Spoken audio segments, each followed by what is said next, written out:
Hey guys, today we're going to attempt to create and cook our own homemade hand stretch pizza. And we're doing this because we are DIY people and our last experience in ordering pizza was not that happy. So we're going to try to create our own version, and hopefully this one will be better. So let's start, and our first ingredient is going to be flour, which is going to be 2.5 cups. 1 cup, 2 cups,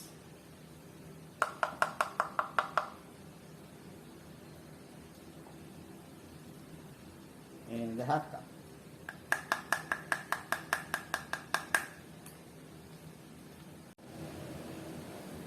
Okay, so our next ingredient is 1 teaspoon of yeast. Next is 2 tablespoons of sugar, or 2 teaspoons. 1, 2. Next is half teaspoon of salt. You can do away with salt. It's your option, or it's your choice. And next is our warm cup of water. So before mixing in the water, mix all the dry ingredients first, and then slowly add your 1 cup of water in. Whisker, or the way you whisk your mix, will depend on what kind of option is available. So on this video, I'm just using a regular fork, which is accessible to anyone. So I'm just gonna let go of this water now so I can, or this cup, so that I can whisk this better.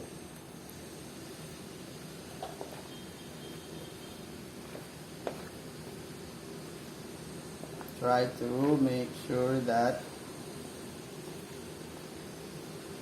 all the dry ingredients are mixed in.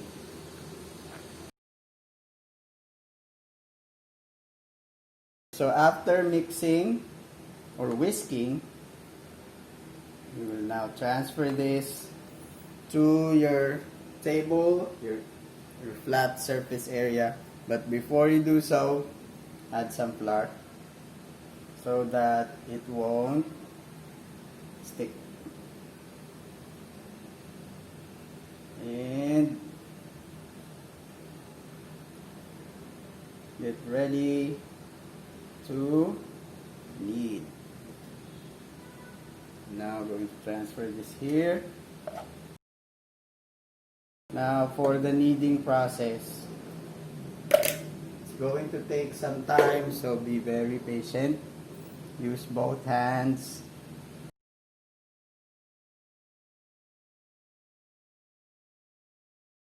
So now that we are done kneading, you should first of all create a ball, or you can first check and see if your dough is bouncy enough. So as you can see, there is, so that's good. That one we did right. So we're just going to create a ball, or try to create a ball, and like what they said in the instructions, or in any instructions, place this inside a container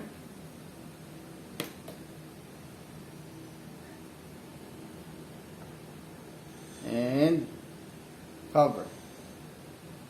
So cover it and place it somewhere that is not warm, not cold, just room temperature, and let it rise for 2 to 5 or 2 to 8 hours, depending on how long or how big you want your dough to be. So we will see you later. We're just going to we're gonna do a grocery run so we can get or buy some sauce and toppings for this. See you.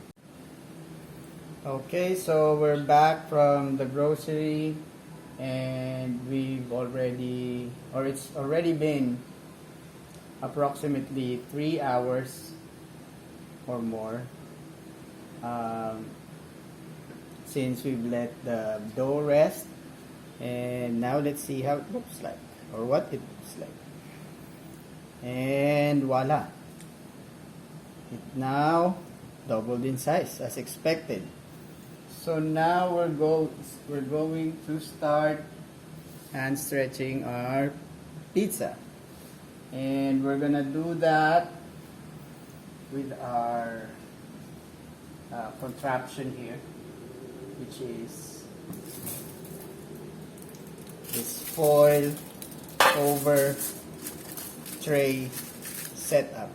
So we don't really have anything circular or anything round, so we're just gonna settle with a odd shape or rectangular pizza, hopefully. And let's start the hand stretching process. So we were told to keep the bottom part of the dough at the bottom and the top at the top. So now we're going to start slowly pushing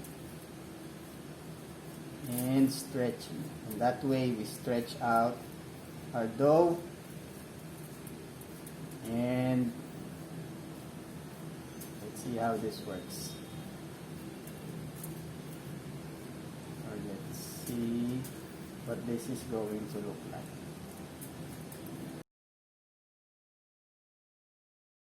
Alright, so this is now our pizza dough. The plan is 2 flavors. So one half is going to be 3 cheese, and the other half is going to be a bunch of things: bacon, pepperoni, mushrooms, green pepper, and onions. And the next thing that we're going to do is tomato sauce. Okay, so now we're gonna add our parmesan cheese. Next is our mozzarella. We bought a block and we shredded this on our own. Shred or grate, whichever you prefer. Okay, so next is cheddar. Sharp cheddar, because we couldn't find any ricotta, which was the original plan, but it's 2020, so plans really doesn't go your way that much. Okay, so that should be it. We're now going to put more stuff on this side, because this is going to be our fully loaded area, or fully loaded half. So we have mushrooms,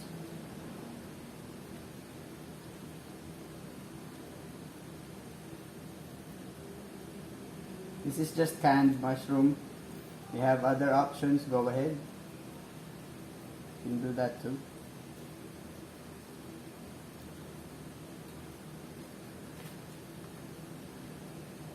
And next is pepperoni. In this case, since we couldn't really get pepperoni, we opted for salami. Again, this side is going to have a bunch of stuff in it. This is just the start. So hang in there. Okay. Not going to cheap out on this side. This is one of the most costly part of this pizza. The salami or the pepperoni. So now we have this green bell pepper. Again, we are not going to cheap out because this is our pizza anyway, not like your store-bought where they kind of cheap out on the ingredients. So we also have white onion. So let's see if this will work. That's a big one. So just made some rings out of our onions, or at least we tried, because right now I haven't seen any rings yet. Okay, here we go. So let me just use the smaller ones. Okay, so I think that should be it for this side. And lastly, of course, the most important part on this side is the bacon. So again, we're not going to cheap out. I'm going just to try to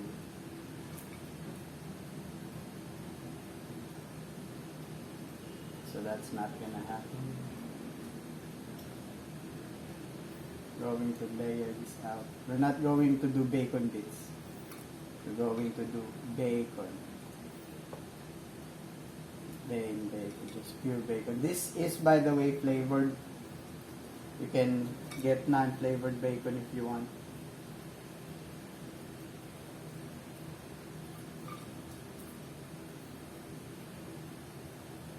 So that should be it. Okay, so oven has been preheated and we've set it to 200 and set it to pizza mode. So now we're going to first do this or see the result if we set it 10 minutes. So preheat your oven, don't forget.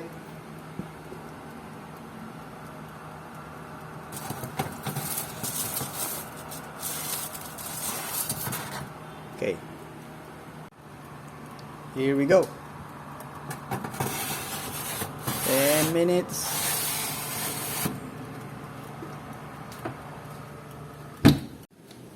Okay, so it's been 10 minutes. Let's see what we have. Looks like we have a very puffy pizza with us. And I guess we're gonna leave it for another minute or two. And we'll see you in 2 minutes. Okay, so 2 minutes is done. Let's now let's check what we have. And we present to you our homemade pizza. And this is hot. I will now place this here. Okay, so the pizza is now cold enough, or just a little warm to the touch, and now we're going to test how the cheese is going to look like. So here's our first slice. Let me show it to you. There you go. The goal was to have a thin crust pizza, but that didn't happen. But as far as taste goes, this is way better than the one that we ordered last time. Definitely better. Again, we didn't cheap out on things, and we were able to choose the ingredients, and we were able to decide what to put in here. So we definitely list this as a success, and we still have more ingredients, so we're gonna do one more and see what else we can experiment with.